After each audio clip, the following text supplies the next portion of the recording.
Hello. Oh, hello. And welcome to the Comic Queens podcast. I'm Alex. And I'm Annie. And today we're extremely excited to have you here for a very fun, spooky session to talk about some of the thriller and horror webcomics we read in honor of Halloween. We're also having pumpkin spice chata drinks. So delicious. Very delicious. With a vanilla vodka whipped cream, I think. Yeah. Yeah. Delicious. It's honestly incredible. Highly recommend. So if you want to get yourself some chai, some rum chata, it's pretty good. But today, we're going to be discussing several different webcomics that we've read. They're a little bit out of the ordinary, for me at least, because it is horror-based for me, which has been kind of hard to swallow. Yeah. But today, hopefully, we can talk you through. You can decide whether or not it is something that kind of suits your fancy. And hopefully, we have some fun ideas of things that you can read to get into the nice Halloween spirit. Very excited to hear you talk about horror comics because earlier today, even, you were dreading reading one of them. So I'm excited to hear all about it. I know. I mean, I'm still kind of dreading them, but in like a fun way.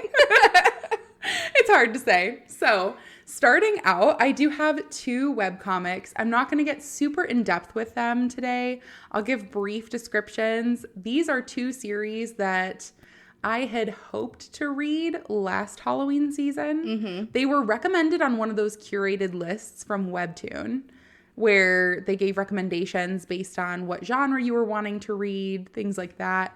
But today, we're going to be discussing Nocturne and Counting Sheep. So excited. So, to start us out, I'll talk very quickly about Nocturne. This is a horror series. It is a black and white webcomic on Webtoon that releases every Thursday. It currently has 70 episodes.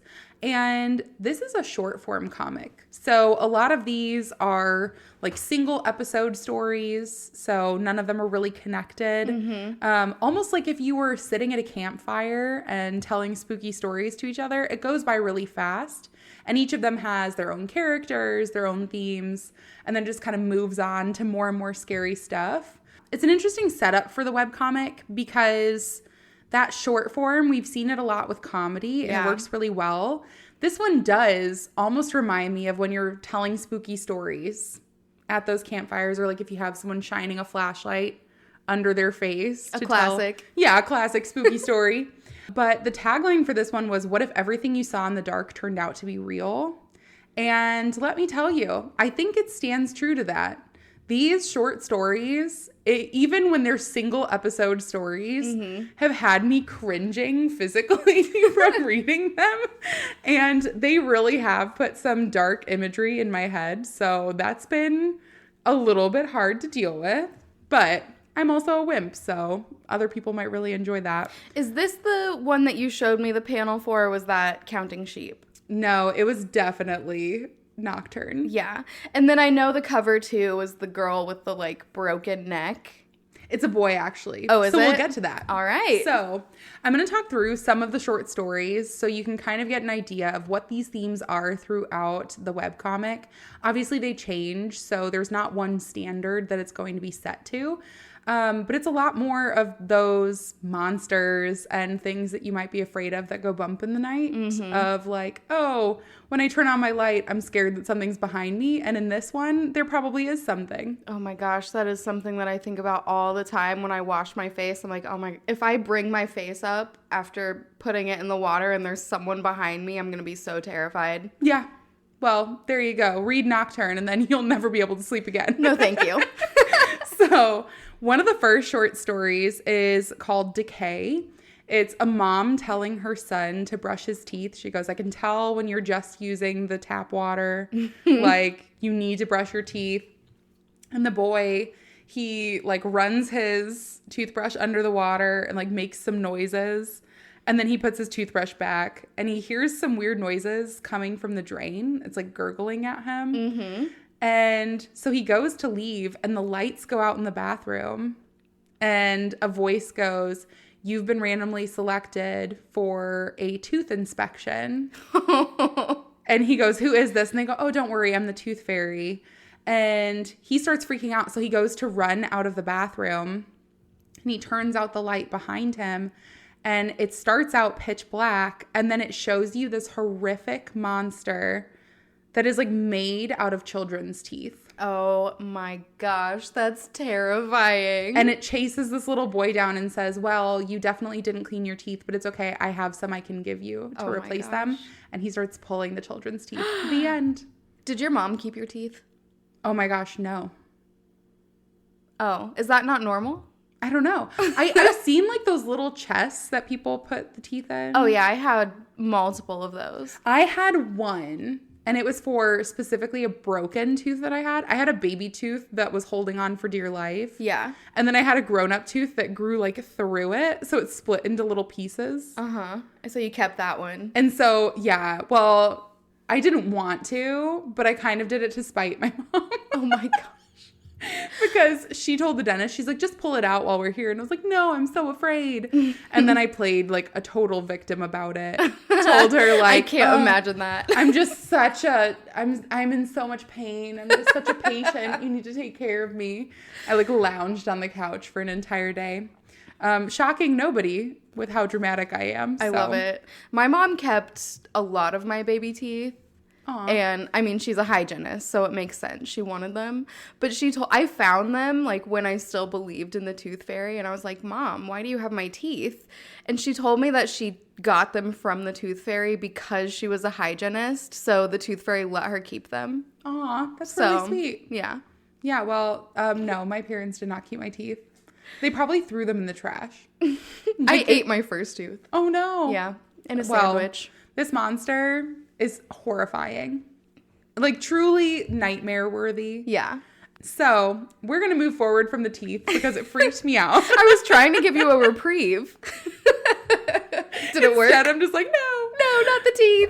Not the teeth. So the next short story you have is Samuel. He is actually the character in the cover picture for this series. He's almost like blurry faced. It's hard to explain, but his eyes and his mouth, there's not like a clear picture of what they look like. It looks like it's smeared. And everything else is really clear. It's like a crisp comic around him. But Samuel just exists as this like smeared, not quite clear image of like this tall, gangly person.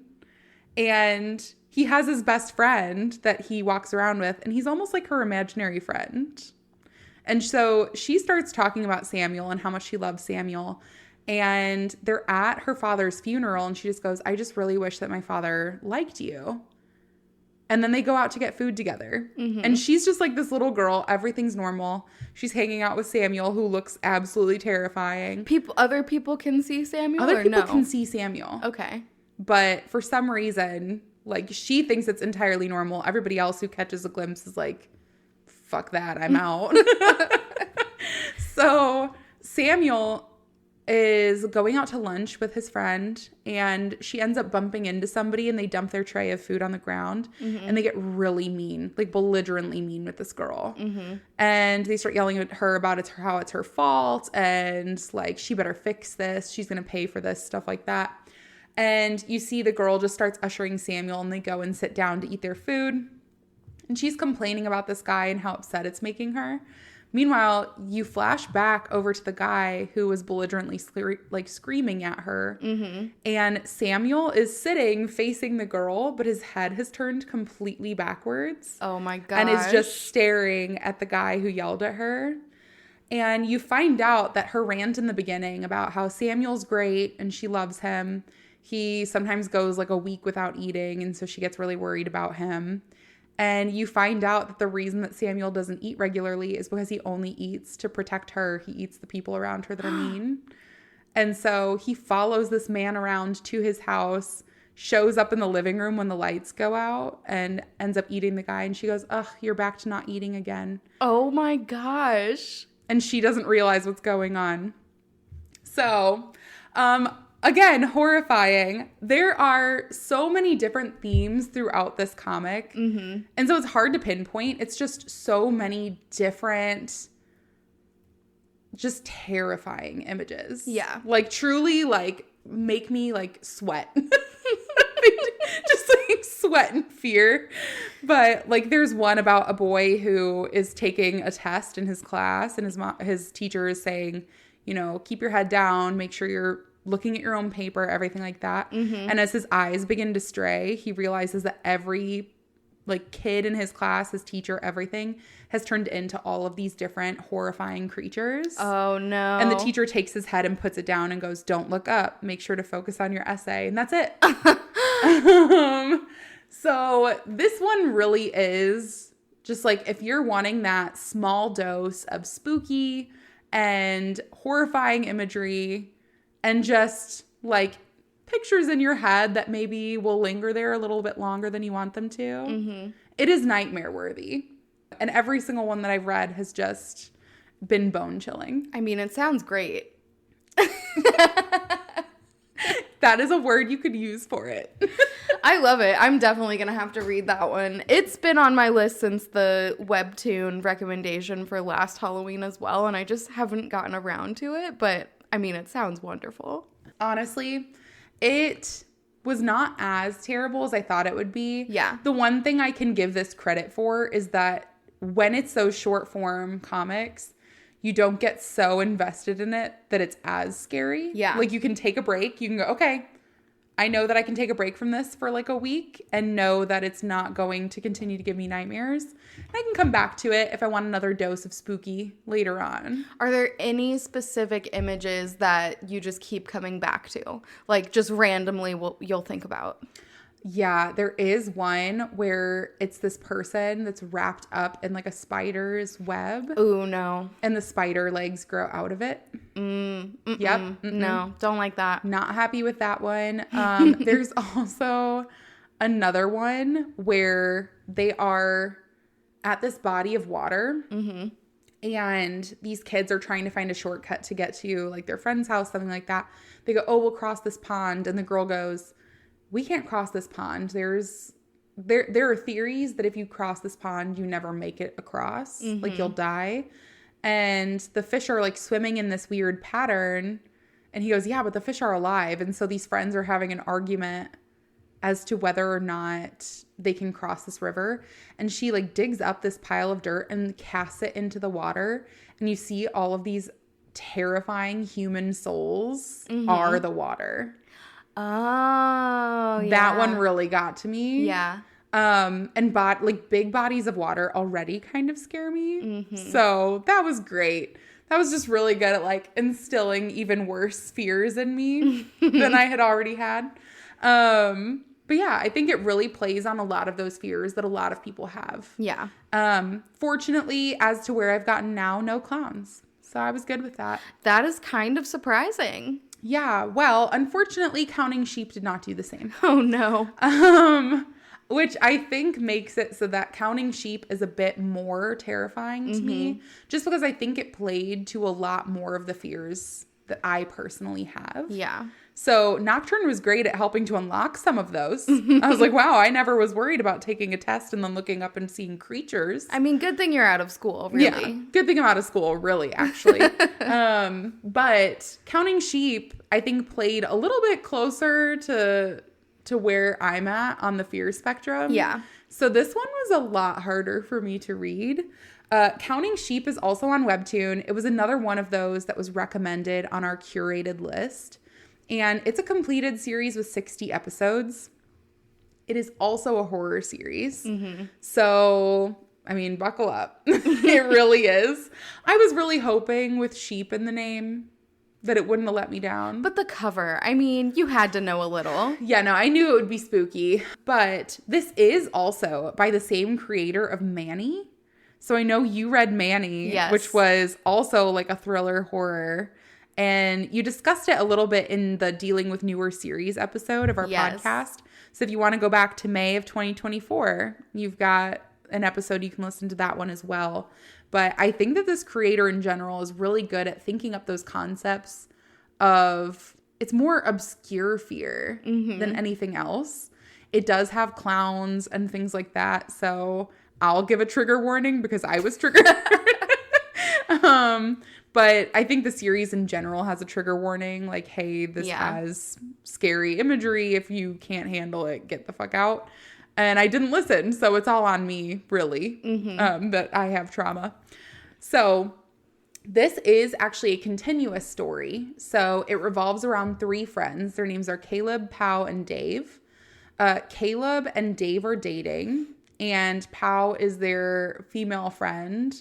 But they all kind of have a very interesting dynamic in their friend group. Caleb, in general, is suffering from anxiety and depression. And he is having a lot of trouble sleeping. You find out that his little sister actually passed away. She had drowned in a pond that he was swimming in with her. And his parents had put him in charge of watching his sister. And he was just kind of goofing off and having fun and didn't keep watch. And she ended up dying. Aww. And he really weighs that down on himself. So he's going to therapy. He's working on himself.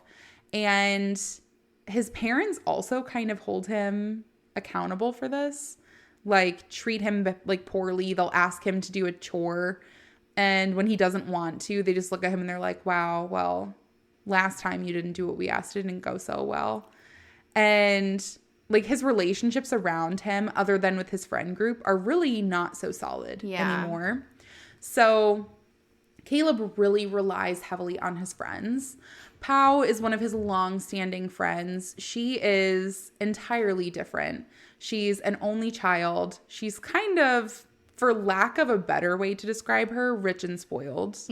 Like, she has a very hard time taking a step out and recognizing that her friends, Caleb and Dave, are not in the same, like, socioeconomic standing that she is. She lives in this giant mansion with a huge pool, and she basically lives there by herself. Yeah. Her mom works all the time. Her dad is no longer living, and her mom is just always gone at work. So it's just her and her nanny, and she just lives there and does whatever she wants and doesn't really have other concerns in her life. So she more is able to focus that energy on her friends. And on a completely other side of that spectrum as well, we have Dave, who has an extremely different circumstance to Pau. They're very low income family. His dad has a terminal illness and they can't afford a caretaker. So Dave goes to school, comes home, and is a full-time caretaker for his father.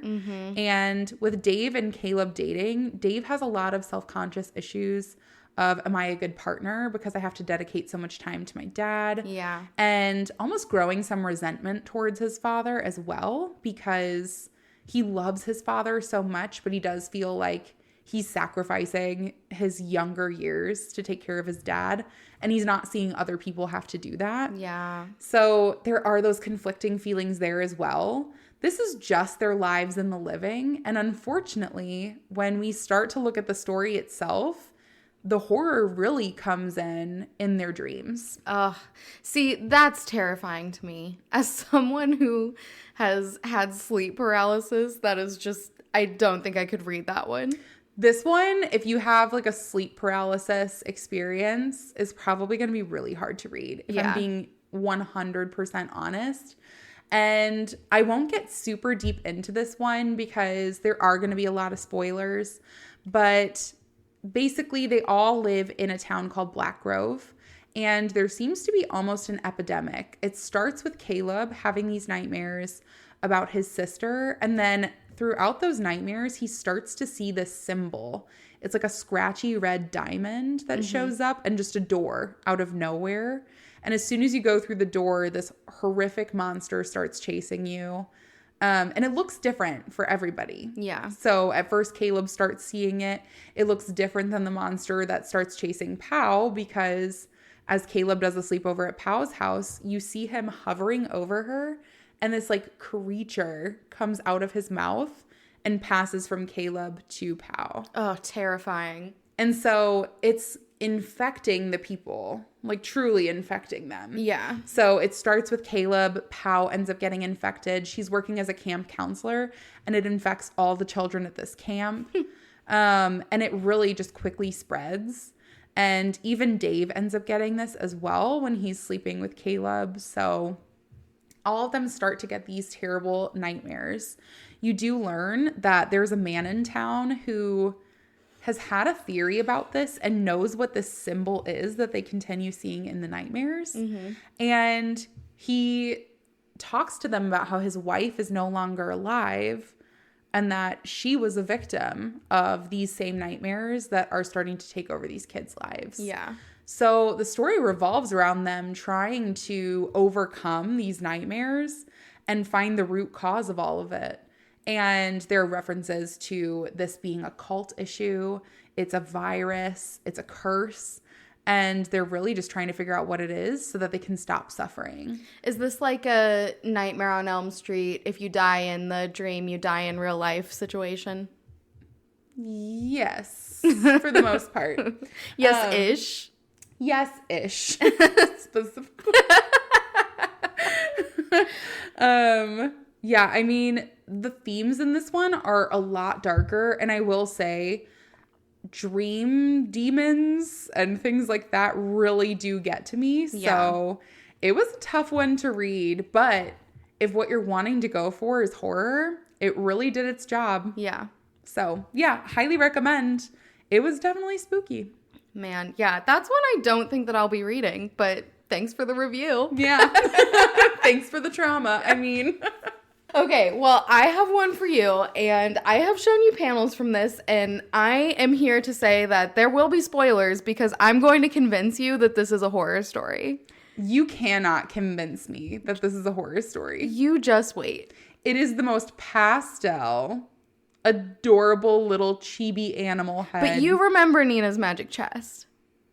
Well, I never read that one either. Okay, well, I picked this one for very similar reasons where you look at Nina's Magic Chest and you're like, how is this possibly a horror story? Yeah. Bright color palette, smiling character, like rainbows on the cover. This is the same one. So this is called Everything is Fine. It's a horror genre comic on Webtoon. There are 96 episodes out currently, and it's on a hiatus right now. So if you want to catch up, now is the time. But the reason that I picked this one is because of the cover. There are two cat-style chibi animal heads as the cover, and it's called Everything is Fine. So we open with our main couple, Sam and Maggie. You see Sam is getting ready for work, and Maggie is downstairs. She is the housewife. She's cooking breakfast in the kitchen. They sleep in these masks, these head coverings, the cat thing. I have read the first 2 seasons. I have not seen a face. They're in these cat heads permanently all the time. So who's to say this isn't actually their head? They are. They know that they're helmets or whatever they are. Because there's a clear before and after. So, Sam's getting ready for work. Maggie's making breakfast. Maggie burns the bacon in the kitchen, and they're both like very upbeat. So Sam is like, oh, it's okay that you burnt the bacon. Like, I love you so much. Thank you so much for making breakfast. And Maggie's like, oh, but I burned it. And he says, but you made it. So I'm just really happy that you made it for me. And Maggie says, okay, well, I guess we're going to have cereal today because I burnt the bacon. Ha, ha, ha. And then they say, okay, well, Sam says, why don't you just feed it to the dog, Winston? And Maggie throws it away and says, oh, this is crap. I don't think that this is even fit for Winston. So she just throws it away. They go on, they eat cereal, and they're talking back and forth. Does Winston have a cat mask? No. We have not met Winston yet. You just hear about their dog. That's weird. Is it? I'm not saying like horror weird. But I'm saying it's kind of weird. It's a little spooky. Suspicious. So they're sitting down, they're eating their delicious cereal, and Sam is talking about what he's going to be doing at work. So he's saying he's going to have to be redoing some work on accounts that he's previously done. And Maggie is talking to him about, like, I thought you were going to tell your boss off and say, I'm not going to do this anymore. And they're kind of going back and forth, and Sam is saying, like, we just need to play the game. We just need to play the game and stay in it. And, like, I have to do what I have to do. And Maggie is kind of disagreeing with him and saying, like, do we have to play the game? I just don't think that we should. Yeah. And they kind of go on. So eventually at the end of this conversation, Sam is getting ready to leave. And he tells Maggie, we just need to forget. And then he goes to work. Then you see that it is Maggie's time to feed Winston. So she goes and she's like, okay, I'm going to go get Winston his food. She picks up his dog bowl. It's completely full of food. And she dumps it in the trash and she puts new food in it. And then it pans away. And actually, this is one thing that I really love about this comic is there are a lot of visualizations where it looks very much like a movie.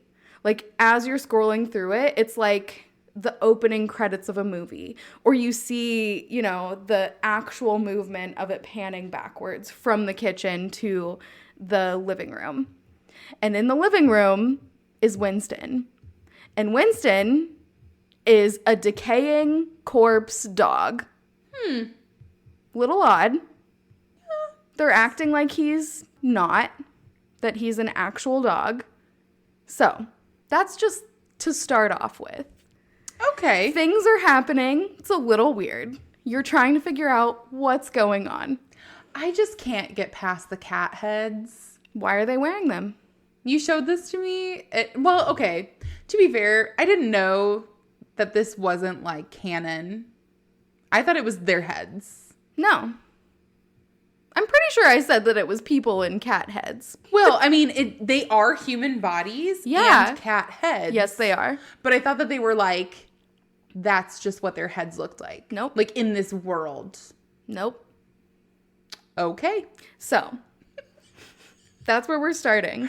Maggie then goes to the park because she's a housewife. So she's, you know, spending her days at the park. Did she take Winston? She did not take Winston to the park. But she's just sitting, it's raining, and she's just staring at an empty playground. Thinking that she needs to forget. Casual. So she goes to the grocery store later. She's thinking that she needs to forget. She is. She just keeps thinking, like, we have to forget. I need to forget. Wouldn't that just be, like, counterintuitive? I have to think about forgetting. Yeah.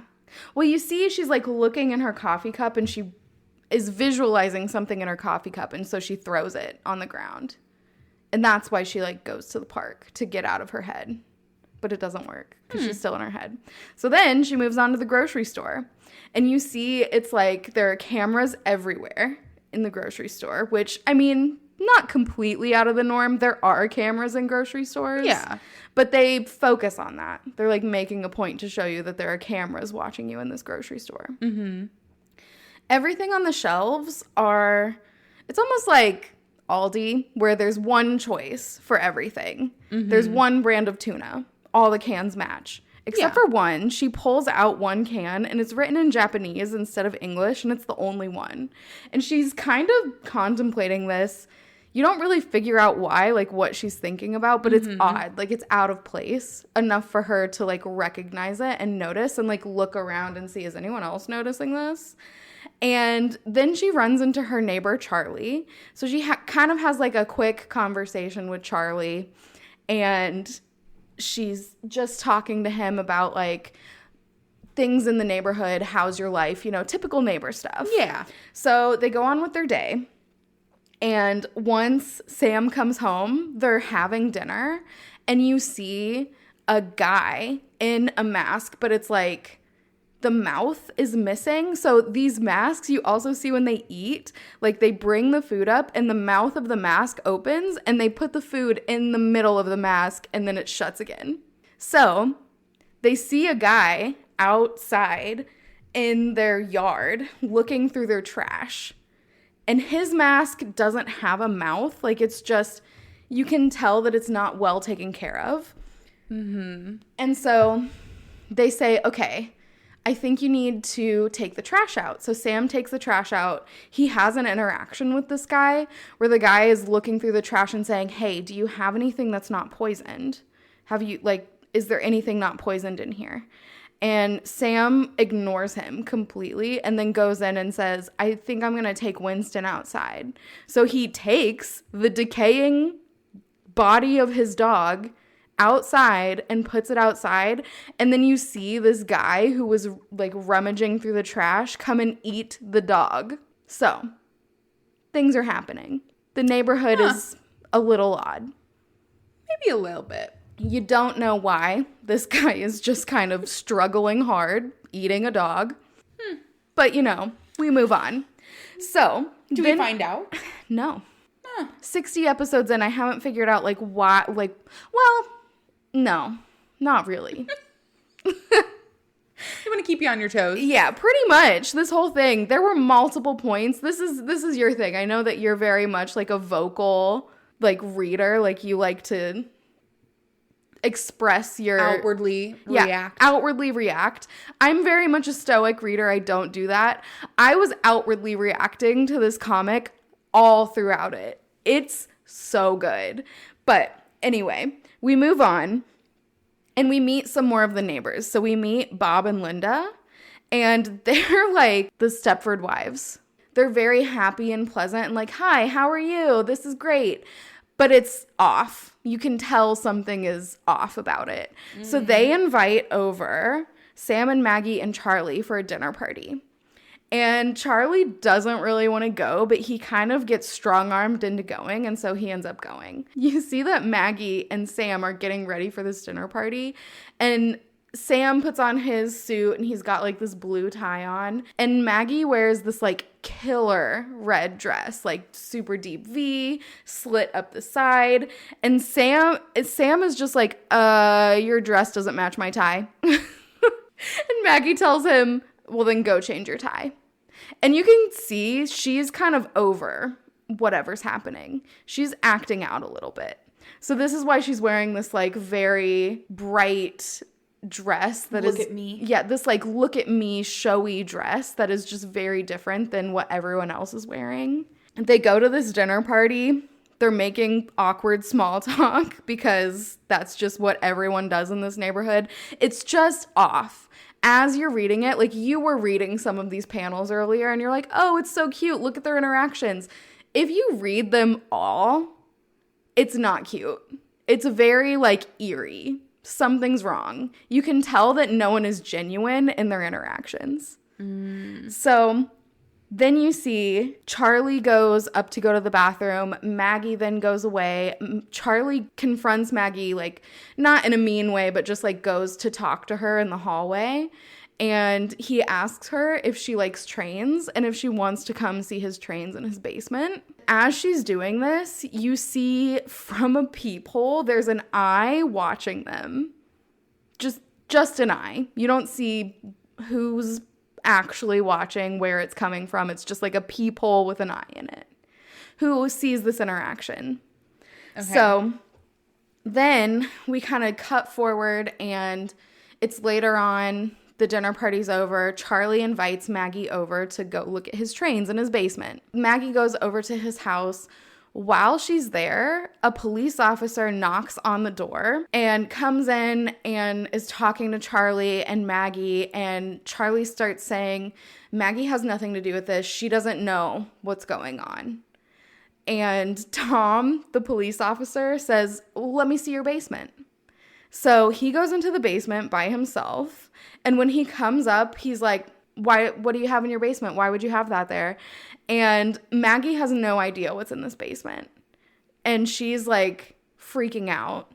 Then you see that Tom read statuses Charlie. When he read statuses Charlie, it basically eliminates him from life. You see in the future, Maggie goes to talk about Charlie and Bob and Linda are like, who's Charlie? Like they all know. This is like Don't Worry, Darling. I don't know. I've not seen that. Also really good. Well, then you see that when he goes to red status Charlie, it just like makes his eyes red and he just starts screaming. And like I said, they forget his existence. That's just like what happens. But Maggie didn't forget. Maggie doesn't, no one actually forgets. They're just saying that they forget. Okay. So everyone still remembers Charlie, but they're supposed to act like they don't.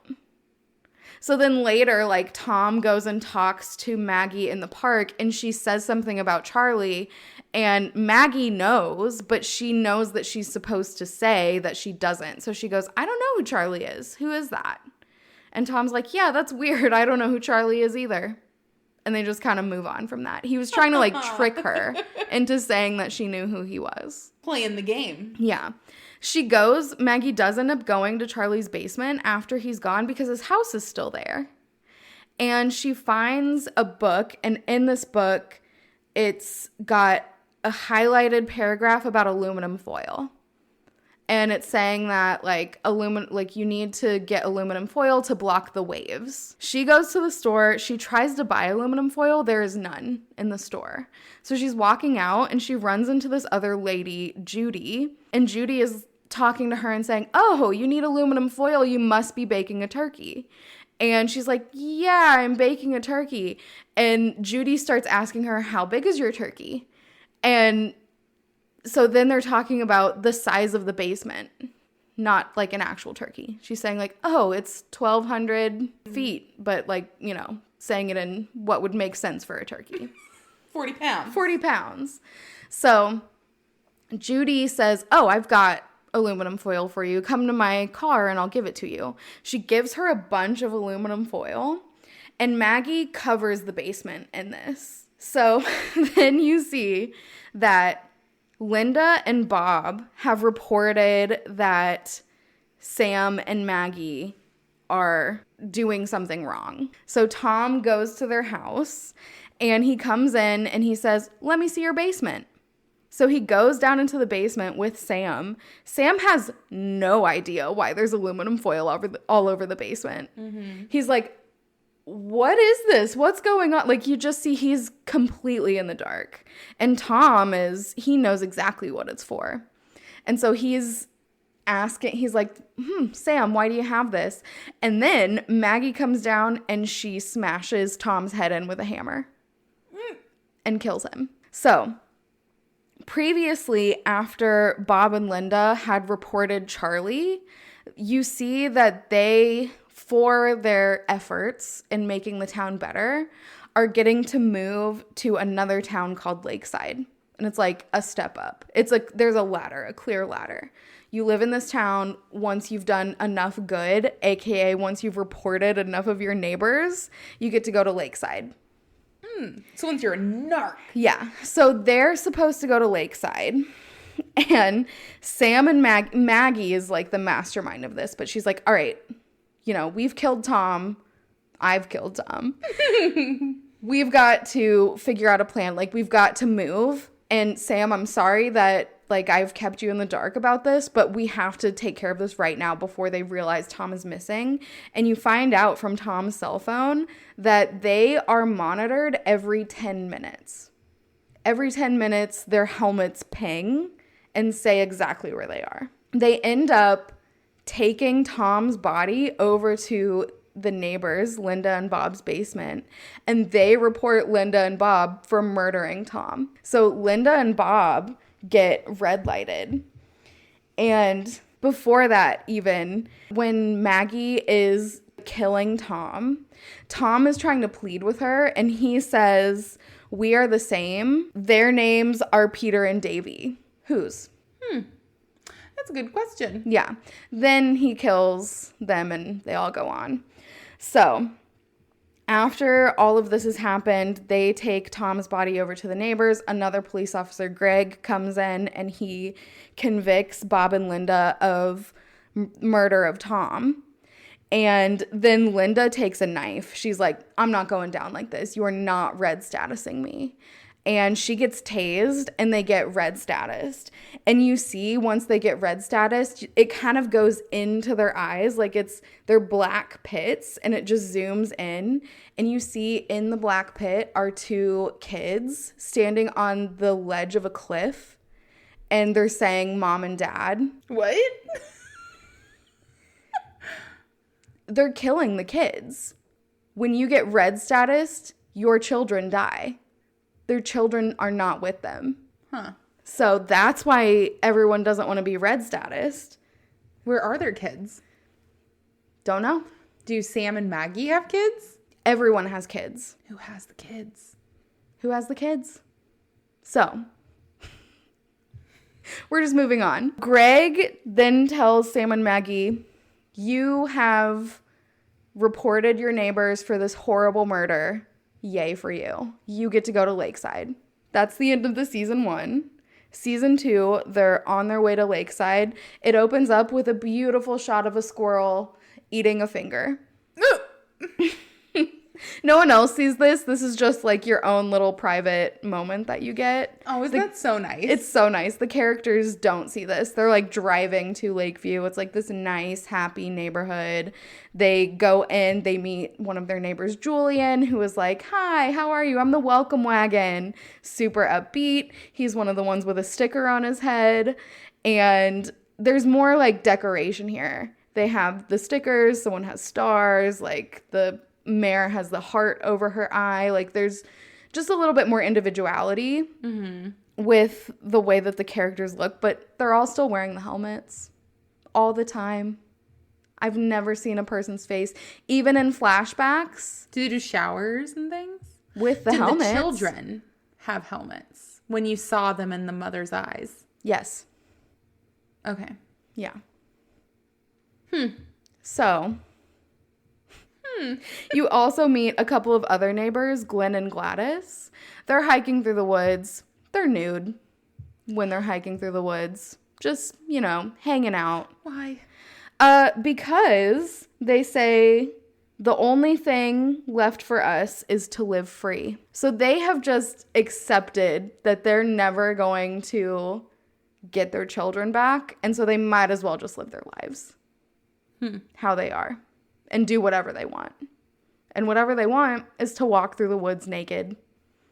Wow. Well, they're kind of hippies. Yeah, I was going to say. Yeah. It's a little unorthodox. I like them. They're nice.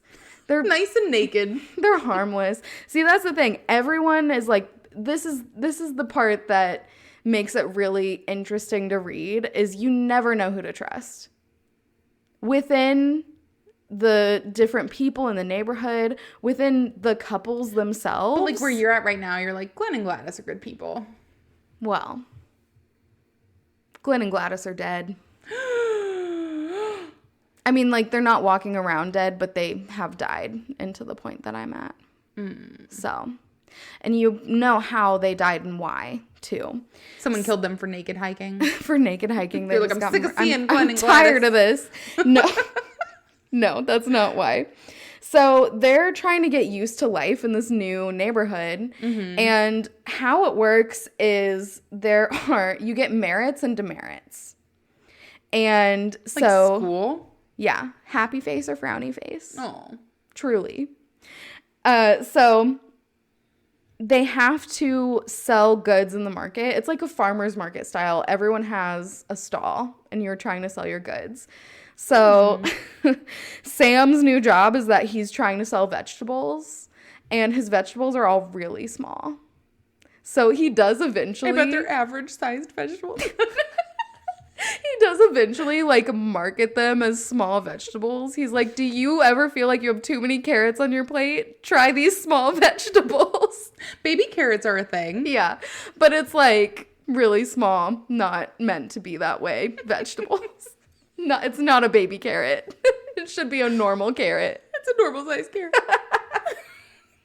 So, but that's like in the future. So he's talking to his neighbor, Dave, like his stall neighbor. Dave is a hunter, and he's selling the fur of the animals that he hunts. Okay. And so he is talking to Sam, and they're just kind of going back and forth discussing this merit system. And Sam tries talking to another neighbor named Becky, and Dave says, leave her alone. She's got enough on her plate with her 3 demerits. And then she reports on Sam and Maggie and has made flyers and framed them for being the leaders of the rebellion. So they get a demerit for that. And for reporting it, she gets 1 demerit removed. She does end up earning it back later. And there's a system. So they meet a couple of other neighbors, Chris and Gina, and Chris and Gina kind of fill them in on how things work. There's a way to get moved up to a better neighborhood called Hillside, or you get red status. So if you get 3 happy faces, you're eligible to go to Hillside. If you get 3 frowny faces, you're eligible to be red status. Everyone comes into the town center and they take all the people who have 3 demerits and they vote. And whoever they vote for gets to go to Hillside.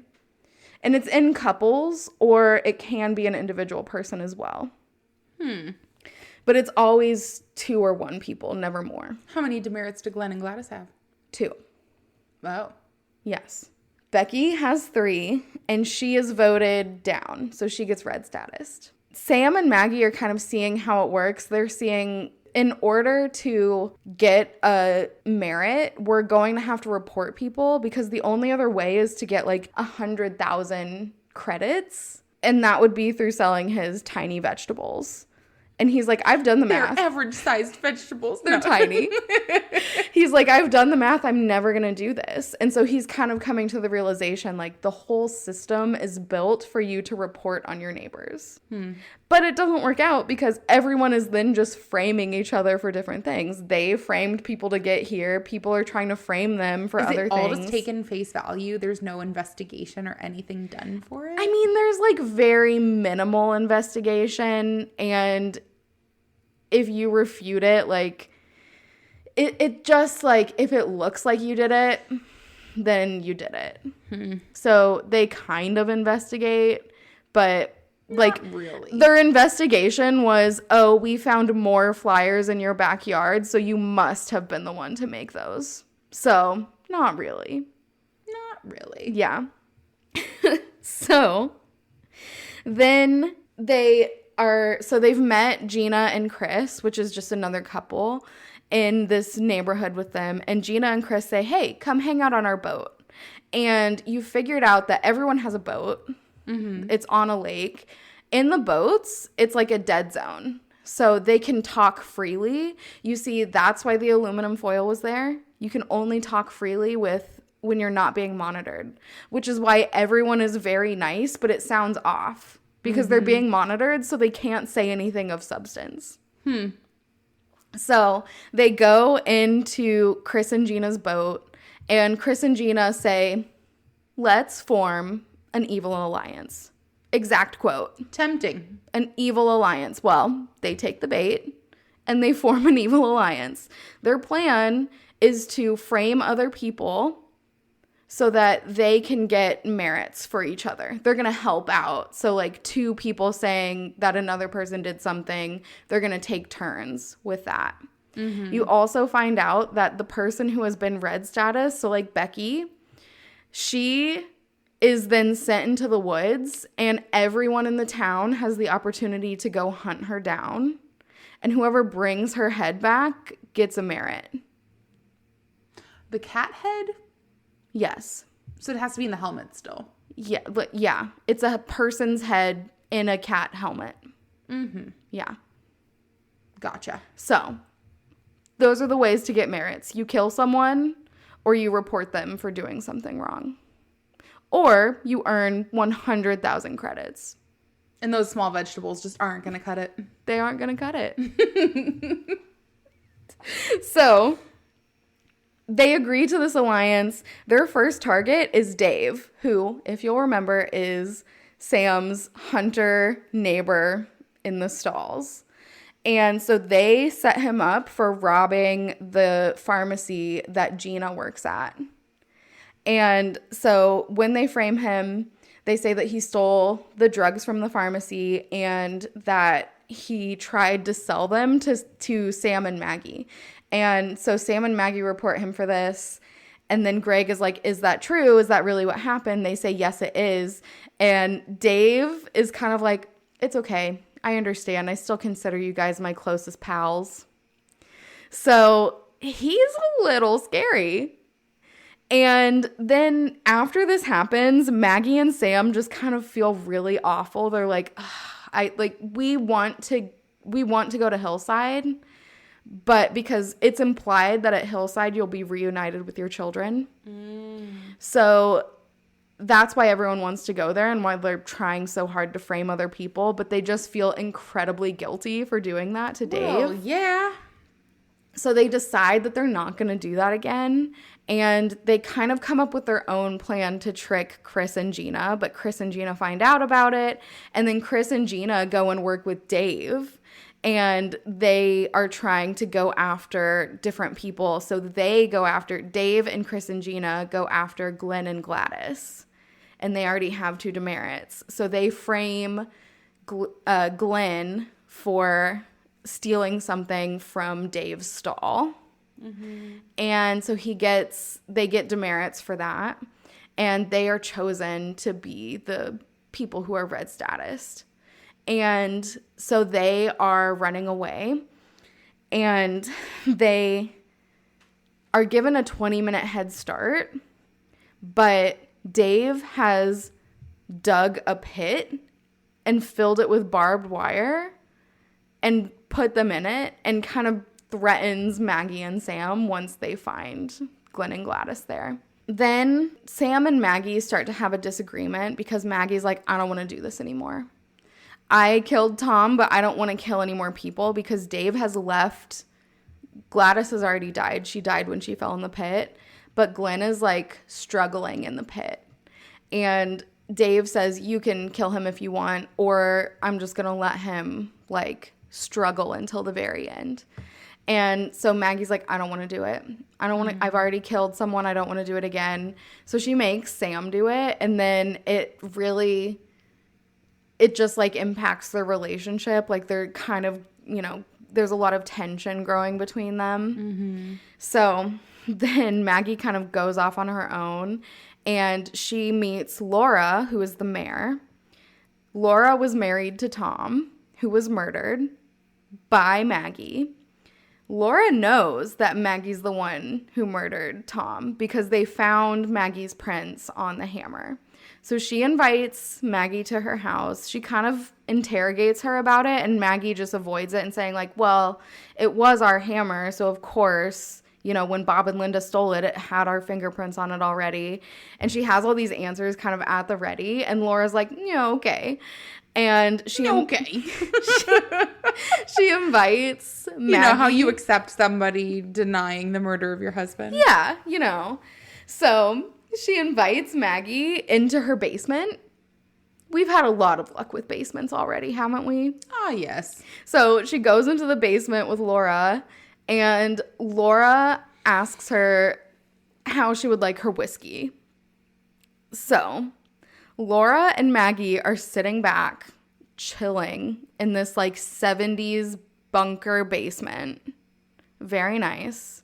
They're having a whiskey. They're smoking cigarettes. They're living their best lives. And you find out more about the past a little bit. So Laura is the mayor, and you find out that she had to take charge when things started changing because there was another mayor who was there previously, and he was abusing the power. You find out that the people, the powers that be, not the mayor. Maggie finds out that the mayor doesn't really have any power. She has to send 2 people up in the vote. Or they say you can do it however you want. That's how they've decided to do it, is with this vote and the merits. And you have to send at least 2 people down. You can send more to red status, but it has to be at least 2. Okay. So she finds that out. The mayor is not eligible to go to Hillside, so you find out she's never going to have her family back because she's never going to be eligible to go. And you see that she's kind of not super upset about Tom dying because she feels like he kind of lost himself in his role as a police officer at the other village. And so to her, she kind of already lost Tom. And so him dying was sad, but it wasn't like she already felt like she had lost him. So it wasn't a huge loss to her. Gotcha. So she's kind of leveling with Maggie, and she implies that she knows about the rebellion that's going on, that Maggie is vaguely involved with. So Maggie runs into Judy in the woods, and Judy, if you'll remember, is the person who gave her the aluminum foil. Mm-hmm. Judy is one of the people of the rebellion, and she is saying, Maggie, you can join us, but you have to help us out. So she gets Maggie to steal medicine to give to them. They have to steal camping equipment for the rebellion and all of this. And this also causes tension between Sam and Maggie because Sam wants to play this game in order to get the merits to go and see his children. And Maggie is saying that she doesn't feel like even if she goes, that it will be her child there. She doesn't think that, like, this is going to be the end. She's like, who's to say if they're even there? And even if they are there, she chose to go with them. Yeah. So you don't know exactly what happened, but you do find out that the children agreed to go away from their parents. So whatever happened is because of the children leaving. Or it's part of it, at least. Then Sam frames Gina and Chris for being the leaders of the rebellion and takes them to the rebellion hideout. And then Chris and Gina are there with them. Like, they're also trying to frame Sam and Maggie back. But there's all the posters that say that it's Chris and Gina. So, of course, they just believe that it's Chris and Gina. And then Gina is asking Greg, the police officer, what happens if one of us leaves? Because you know that if two people are red status, then your children die. So she asks, what happens if, like, just I leave and Chris stays? And Greg tells her, well, you'll just be reported as a missing person. And so she tells everyone, she's like, peace, I'm out, I'm leaving. And you find out that she is gay and Chris is gay. Chris does have a son, but they were pretending to be a couple to save Gina because otherwise she would have died. If you don't have children to save through this game that they're playing, they just killed you. I would be dead. You would not. So Gina goes away and Maggie and Sam are fighting because Maggie was planning on going back to the rebellion and taking all of these supplies to them, but Sam fucked up this plan by bringing Greg to the rebellion hideout. So she kind of goes off on her own with Judy, and Sam goes back on his own, and he's going to continue to try and play this game. And so Judy is like, okay, you've done a lot for us. Let me take you back to our true base and introduce you to the people of the rebellion, because she still has only ever met Judy. And that's part of Sam's argument. He's like, you don't know these people. You don't know if there is a rebellion even. You've just met one person in the woods. So Judy does take her back. And when she takes her back, they go to the Cavendish Railway Museum. And that's where the rebellion is. It's like an abandoned railway museum. So when Judy takes her in, she tells Maggie that she may have fudged their numbers a little bit and made them sound like there were more than there are. There are only 7 people in the rebellion. So you meet a few of them. You meet Nicole and Tim. And Tim has... They're all still wearing the helmets, but Tim has no eyes. His eyes are sewn shut. Nicole has one eye. Her other eye is sewn shut. And you meet another guy named Ormel.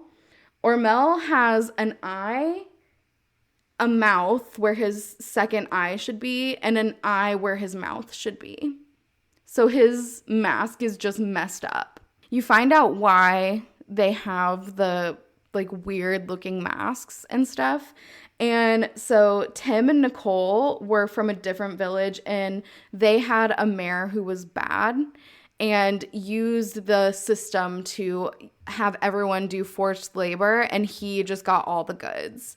And so Nicole stole bread for them to eat, and the mayor then, as a punishment, took both of Tim's eyes and one of Nicole's and said, you only need one eye. You'll be fine.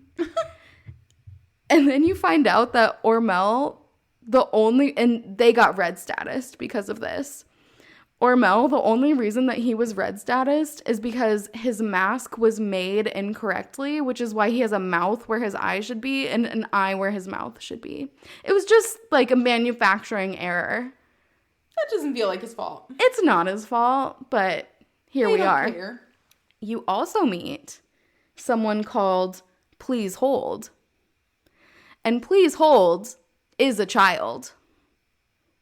The only one that you have actually met in this series so far. Please Hold is holding an axe and has only ever said one thing. Please hold. Please hold, which is why they call the child Please Hold. So, I mean, it's a logical name then. Yeah. And they say that Please Hold must like Maggie because Please Hold is not trying to kill her with a hammer or with the axe. They're like, oh, they're not wielding their axe at you, so they must really like you.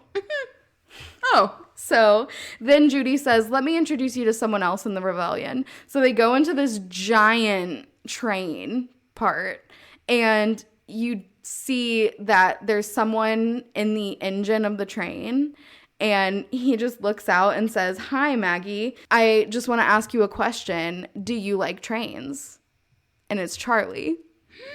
He's back in the rebellion. I'm so happy Charlie's alive. I know. And that is the end of season 2. This series is so good. It's not terrifying like yours, but it is just, it keeps you so engaged, and you don't know who to trust. It's more psychological of trying to figure out why everyone is wearing these masks. You kind of figure out things as you go along. So at the beginning, you're like, what are they being controlled by? Why are they wearing these masks? Who are they talking about when they're saying their names are whatever? Because that happens multiple times.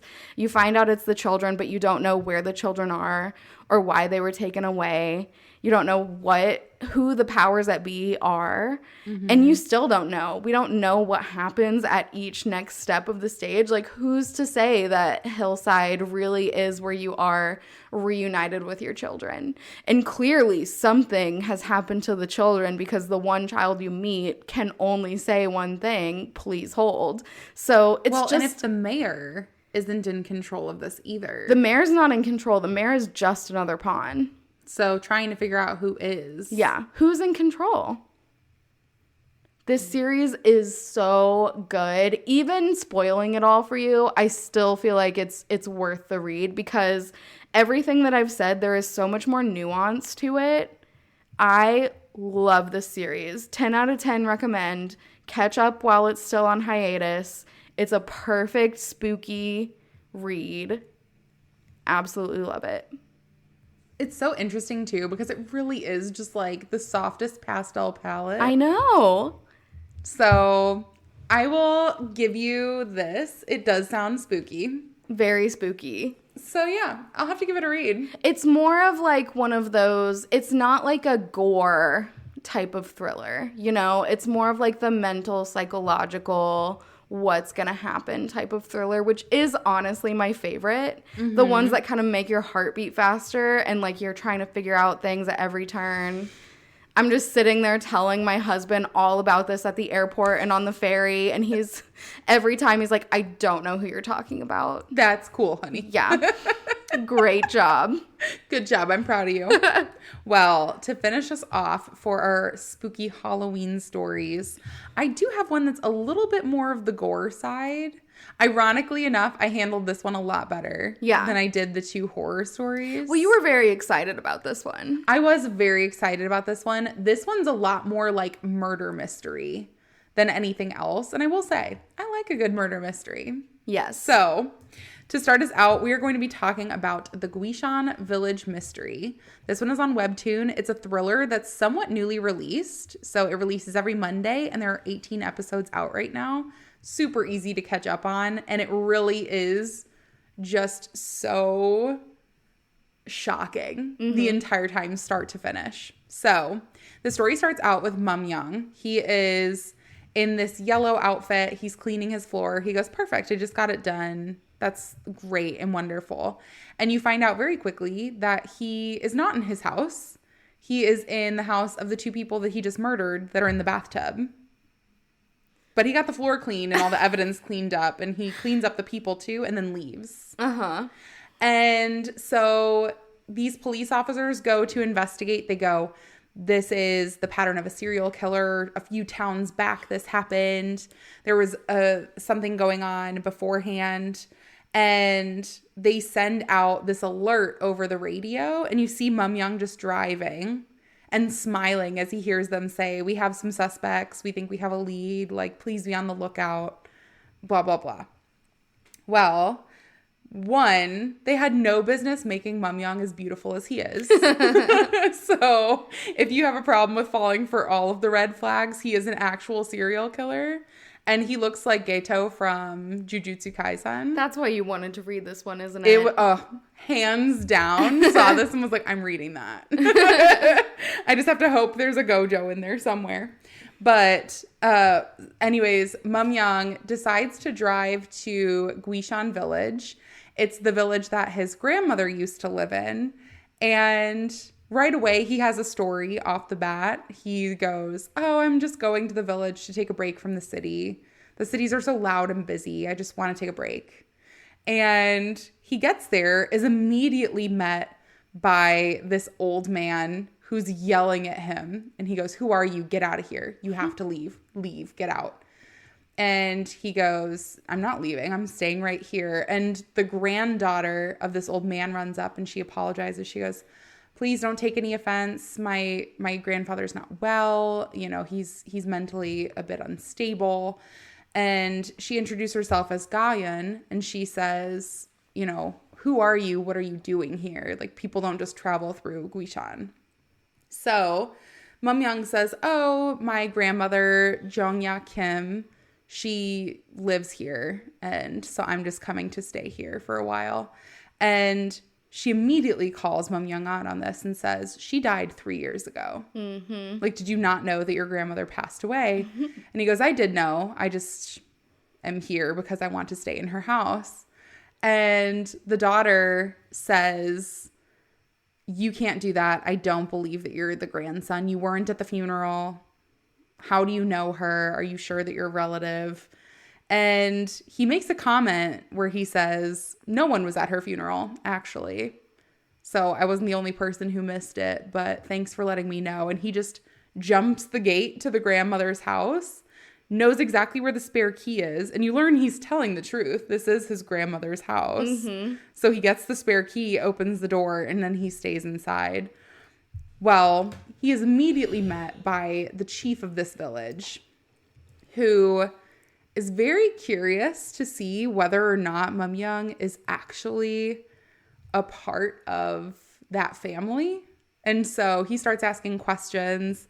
Mum-young is very abrasive right off the bat. They're all much older men in this group. And Mum-young is being honestly really rude. Like, they're asking questions. How do you know her? What are you doing here in Gwichon Village? I'm the chief, you know. Usually people would come to greet me, but you decided to go into your grandmother's. How'd you even get inside?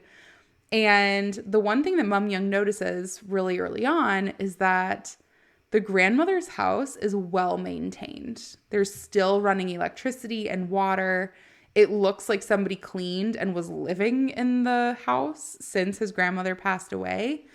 And he just doesn't believe that it's unoccupied. Mm-hmm. So he starts getting abrasive back and says, well, why is somebody living in my grandma's house? Why would it be so well maintained? She's not alive. She doesn't live here. And the chief just walks up to him and smiles and says, it's okay. I can tell the resemblance now. You do look a lot like her grandson from when she was, when you would come around to visit, enjoy your time. And he goes to leave, and the group of men with him is frustrated and confused. And they say, why would you just let him live there? And he goes, well, look back. Don't you see how happy they are? And on the roof of this house is just the most horrifying spirit ever. Oh, no. Like dancing on top of the roof, happy that Mum Young is staying in this house. So Gwichon comes back. She apologizes for being abrasive. She goes, I'm sorry that I was attacking you and accusing you of not being Jongya's grandson. You only came here with a backpack. Let me give you a pillow and a blanket to make amends. Just wait here. And he doesn't wait. He closes the gate and he goes back inside. And she's pounding on the gate again. She's like, I asked you to wait 5 minutes. Like, how dare you? But he is immediately cautious. And he goes, people don't have goodwill like that. There's no way. And he opens up the pillow and there is like a seal. So like a seal to ward off ghosts and spirits. And he goes, I knew it. She thinks I'm like some bad omen to this town, whatever else. So he confronts her the next day and he says, why did you put this in the pillow that you gave me? I ripped it apart. I found it. You can't hide this stuff from me. I'm naturally distrusting of people. So like, don't pull this shit on me again. And Gwichon goes, if I tell you the truth, will you like genuinely trust and believe in me? Because this town is run by spirits and ghosts. And he goes, yeah, sure. Okay. And she's like, no, truly, like you said, you came here to the country to escape the busy city life, but there are worse things that await you here. And Mum Young doesn't believe a word that she says. The village is not very accepting of him early on. And you start to see that some really weird things are happening in the background. So the chief and all of these villagers pray to the mother. And they're all essentially in this little cult together where they all have to go by what the chief says. Like everybody doesn't speak out of turn. They're afraid to overstep what the chief wants. And I'll leave off with the fact that Mum Young is making some waves. He, the village calls him to this town meeting, and the chief says, if you're going to be living in this town, you should be contributing to the village. So what do you have to contribute? And he says, Hyunsup, he does all of the different tours of this town to make sure that everything is safe. Maybe you can do patrols with him and make sure. And Mum Young cuts him off and he goes, I didn't come here to be put to work. I came here to rest. I came from the city. I'm going to rest. Goodbye. And you see the chief is not very happy with this. And so after Mum Young leaves, the chief goes to his shrine and takes one of the villagers' chickens, and the chicken almost combusts. And like all of the different innards and everything fly everywhere, and the chieftain smears it on his face and says, thank you, mother. It is so gory and spooky, and the mystery of it is so interesting that you have this serial killer, and there's something even scarier than him in this village. Yeah, he's the protagonist. He's the protagonist, and he's a serial killer. It has had me gripped every single episode. They're even a little bit longer, too. So, though it's only 18 episodes, there's a lot of content to go through. But I highly, highly recommend, if you're into the spooky, gory, like scary story kind of energy, it's definitely there for you. I love it. That sounds so good. I mean, I just love a story where it's a bad guy who's not actually the bad guy because there's something worse. Yeah, he's a bad guy, but man, oh man, are there some other things going on? Yeah. Highly recommend. The art is stunning. Yeah. Shocking nobody, I think, at this point. At this point. But it is definitely something that really puts you in the Halloween spirit. Yes. So highly recommend. But thank you all so much for joining us today as we talked about some of these spooky Halloween stories. Hopefully one of these will be a really good fit for you. If not, Webtoon is a great place to find a lot of those scary stories. So you can always take a look through their different genres, see if there's something that's a better fit for you. But wishing you a happy and safe Halloween and looking forward to talking to you on the next one. Goodbye. Bye.